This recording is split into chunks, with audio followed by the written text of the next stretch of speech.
கந்தசஷ்டி கவசத்துல ஒரு வரி வருது, ஒரு நாள் 36 கொண்டு. அதாவது கந்தசஷ்டி கவசத்தை ஒரு நாளைக்கு 36 முறை படிக்கணுமா. படிச்சா 7 மணி நேரம் ஆகும். நான் படிச்சிருக்கேன்.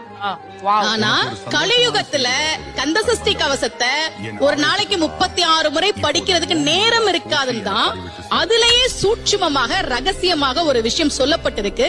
முருகனுடைய அருளால் நான் தெரிஞ்சுக்கிட்டேன். அதை நான் உங்களுக்கு சொல்றேன். ரவண பவச ரரரரரரரா ரிவன பவச ரிரிரிரிரிரி, இதுக்கெல்லாம் என்ன அர்த்தம் நான் தேடி தேடி தேடி முருகன் அருளால் தெரிஞ்சுக்கிட்டேன். சரவண பவ முருகனுக்கான மந்திரம். இத 6 முறை சொல்லணும். இப்ப சாவ தூக்கி பின்னாடி போட்டீங்கன்னா ரவண பவச, அத 6 முறை சொல்லணும். இப்ப ராவ தூக்கி பின்னாடி போட்டா வனப வசர, வாவ தூக்கி பின்னாடி போட்டா நபவ சரவ, இப்ப நாவ தூக்கி பின்னாடி போட்டா பவ சரவண, பாவ தூக்கி பின்னாடி போட்டா வசர வனப. ஒன்னொன்னையும்